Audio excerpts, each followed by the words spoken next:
From the studios of Farm Journal Broadcast, this is AgDay.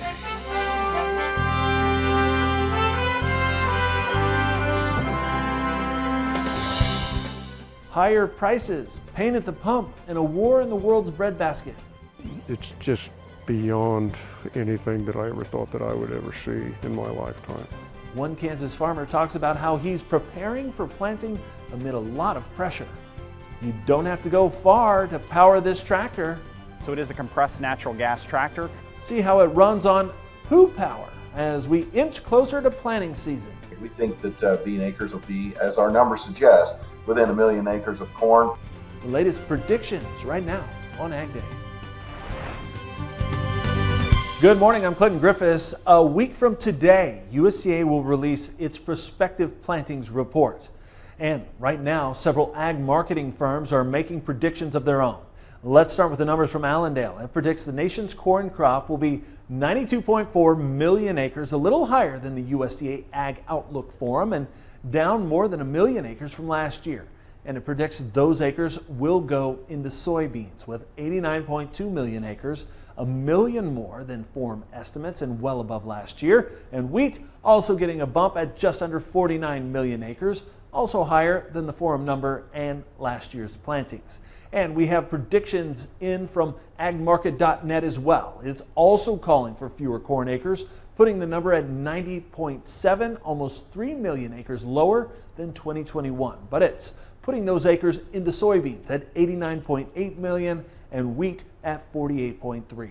Just because you're getting more wheat acres doesn't mean you're not still going to get to 180, because typically when you see commodity prices rally like this, you see the acres show up. And so we still felt like a 180 type mix makes sense to us. We just feel like beans are going to kind of win out, especially in the fringe areas, whenever someone didn't get anhydrous on, because we all know fertilizer costs are going to be extraordinary. We think that bean acres will be, as our numbers suggest, within 1 million acres of corn. It's anyone's guess for this planting intentions, but that's kind of where we want to tip our cap right now. And Matt tells me it's possible soybean acres could even be above 90 million. But fertilizer prices may still factor into those planting numbers as prices continue to rise, recently hitting a record. Fertilizer prices last week were nearly 10% higher than just the week before. That's according to Green Market's North America Fertilizer Price Index, rising to the highest price point ever recorded, more than $1,200 a short ton. Right now, prices are estimated to be 40% higher than a month ago. That was before the Russian invasion of Ukraine. Prices, they've doubled over the past year. As we've been reporting, Russia and its neighbor Belarus are key exporters of several inputs, but the two countries have seen their exports cut, which have caused prices to soar. And the American Farm Bureau Federation says due to the rising costs of things like fertilizer, the cost of growing crops could outpace revenue for many farmers this year. It says it will be harder for farmers to break even despite rising commodity prices and increased demand both here at home and around the world. It says farm production costs are likely to increase 6% this year. That's on top of a 12% increase last year. Chemicals, fertilizer, and seed now making up more than 17% of on-farm expenses. That's followed by feed. Adding to the worries for some farmers right now, more cases of deadly bird flu. USDA confirms it in a Nebraska commercial flock. It's confirming highly pathogenic avian influenza in a flock of 570,000 commercial broiler chickens in Butler County, Nebraska. It marks the first commercial flock confirmed in the state with the illness. It brings the number of states with commercial flocks infected to 8 and total cases of HPAI to 51. The cleanup is underway in Louisiana, where tornadoes flipped cars, ripped off rooftops, and killed at least one person. Just look at the damage here. The storm hitting southeast Louisiana after tearing through Texas a day earlier. The National Weather Service also reporting flash flooding and another apparent twister in Alabama. And the jet stream is setting up some changing weather conditions for much of the country. Meteorologist Matt Yurosavik has the very latest. Matt.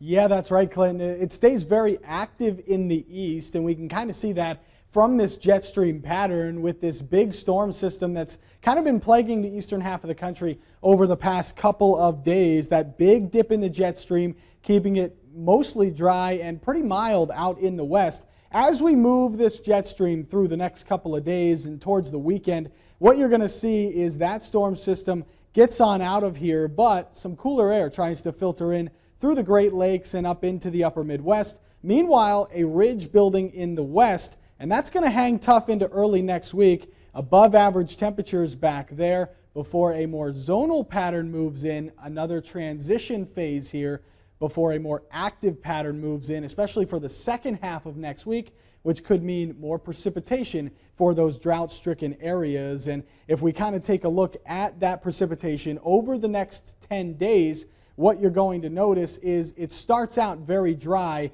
in the west. But as we head through the second half of this 10-day period, you're going to see a lot of moisture pop up in the Rockies, over towards the Pacific coast, and then again across the Gulf Coast and the eastern half of the country. So it does look like next week could be very, very wet across most of the lower 48. And a good mix of tractors for Central High School's Drive Your Tractor to School Day. This was in Woodstock, Virginia, a great way to celebrate ag in our schools. Thanks for sharing. Looks like a lot of fun. I'll have more on your forecast coming up. How far should farmers look forward to price grain? We'll discuss that next. And later, farmers in Kansas are preparing for spring field work, the issues they're facing as equipment gets ready to roll in the country. AgDay is brought to you by Firestone Ag. The Firestone Ag Dealer Network offers you the support, inventory, and resources you need. Visit firestoneag.com to find your local certified dealer.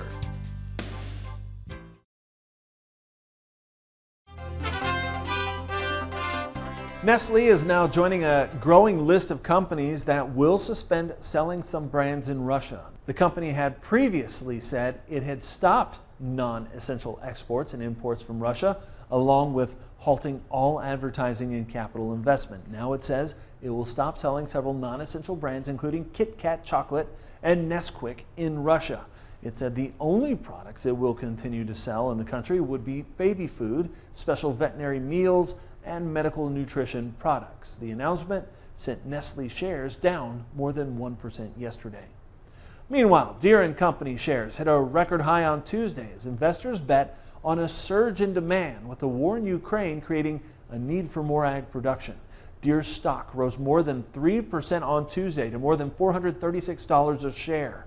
The sharp rally in the shares since the beginning of Russia's invasion of Ukraine nearly a month ago has led to a 25% gain this year. It makes Deere the top gainer in the S&P 500 Industrials Index. Matt Bennett, agmarket.net. Matt, as we talk about, looking at the markets right now, we've seen quite a bit of volatility. Obviously, we're getting ready to start planting in earnest across a big part of the Midwest. What does it look like for trying to make some decisions as far as sales go in 22 and maybe even into 23? Yeah, a lot of folks will tell you I started too soon on 22. We're hearing that quite a bit actually, but most folks will also tell you that they started selling corn above $5 and started selling beans above $13, and break-evens for the most part that we've seen have been below those levels safely. Corn, a lot of the break-evens we're seeing in that 475, 480 range, and beans well below 13. So we got to keep in mind that if your first sale is your worst sale and it's still profitable, I think it's a pretty good year. What do you need to think about that? I mean, you're looking at D's corn, 85 cents as you and I are talking above the spring price, and we're sitting here 2/3 of the way through March. That's not a typical type thing. Relatively speaking, the corn markets performed better in the month of March than beans, and I think that it's trying to get some acreage. And so as a producer, if I'm buying crop insurance and I'm using it as a part of my marketing plan, I kind of want to pay attention whenever we're already 85 cents above that spring price and maybe set some floors in place. I'm not bearish necessarily, but boy, if we can't make money at 675 corn, then I think we're doing something wrong. And as we look out even further into 23, is that something we should even be considering at this point? Yeah, I mean, historically 23, you're pushing up on $6 again, almost back to the high that we saw there 3 weeks ago. in my opinion. I want to make sure that I lock in a ratio of corn to fertilizer, because we all know fertilizer costs could be pretty interesting. If we do have a crop failure of any sort this summer, corn prices likely will skyrocket, which is not going to be friendly for any of us hoping to see relief on the fertilizer situation. So I've been telling folks, if you're going to lock much of your 23 corn in, make sure that you can do something about your inputs as well, because there's no question that input costs could just continue to go up unless we see this corn market back off.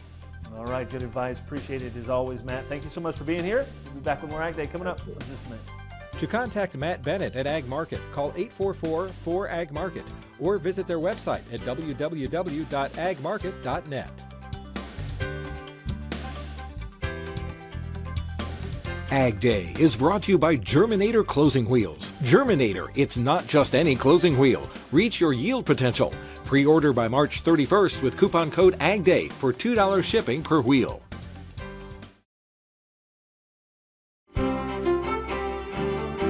Ag Day weather is brought to you by Zoetis. Even though calves don't wait for perfect weather to arrive, you can count on Zoetis to be there. Share a picture of your newest calf and you could win a calving season survival kit. Enter now at calvingseason.com. Meteorologist Matt Yurosavik joining us here. And Matt, we've been talking about the storm system and that cold front pushing its way through. It's going to get chilly behind this thing. Oh yeah, we've had that warm air out ahead of it, but the cooler air coming in, and it could even come with some snow showers into the Great Lakes by the weekend.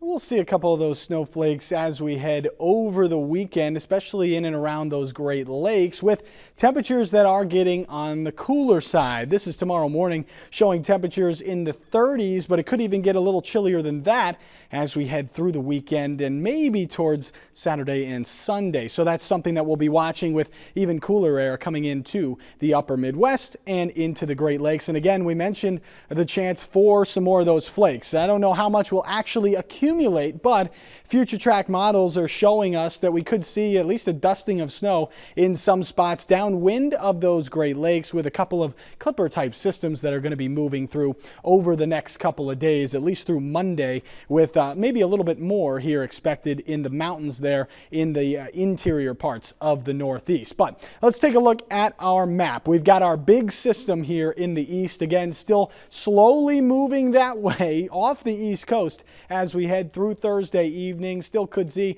a few stronger storms right there along the coast. Meanwhile, as this low starts to spin, this is where that cold air comes from. We're going to be kind of mixing in some snowflakes there in the Great Lakes. Meanwhile, high pressure taking control in the Four Corners region and most of the lower 48.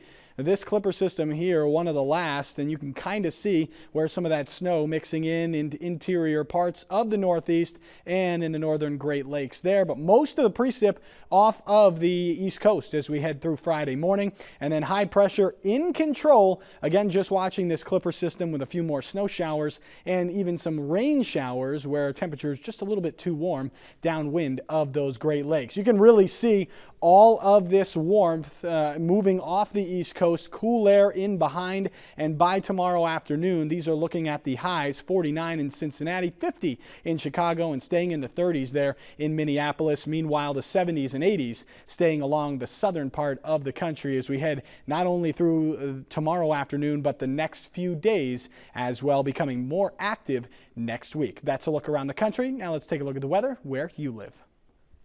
Columbia, North Carolina, warmer with showers, a high of 72 degrees. Freeport, Illinois, showers possible. A few flakes could mix in, high of 41. And Amarillo, Texas, sunny and mild, a high of 67. How much will $1 million buy you? How about the grand champion steer in Houston? That story next. And later, the cost of doing business for farmers in Kansas, sorting through the big picture this spring in the country.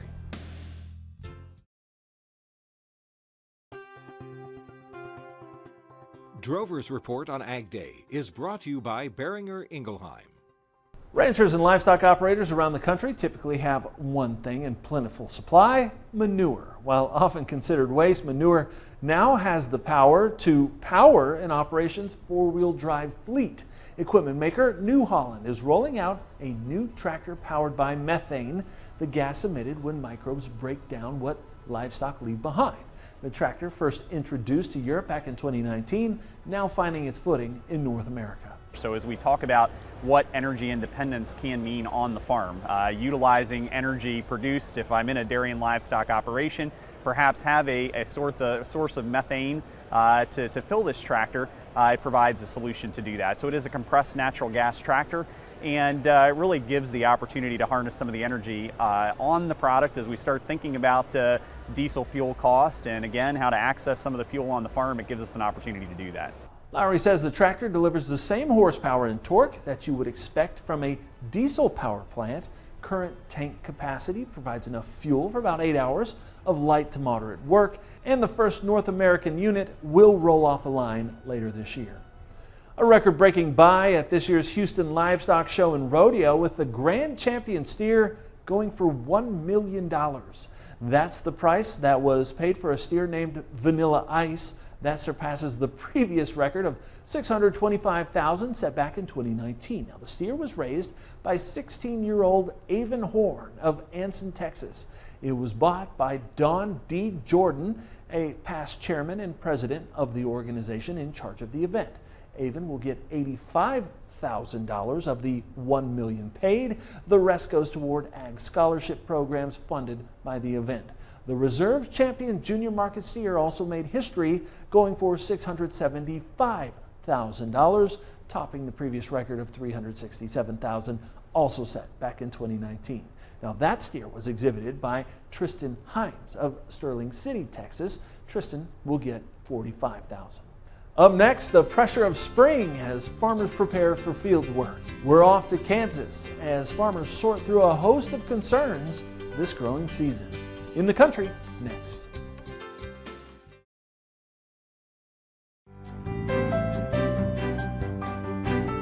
As farmers gear up for spring planting, difficulties seem to follow wherever they go.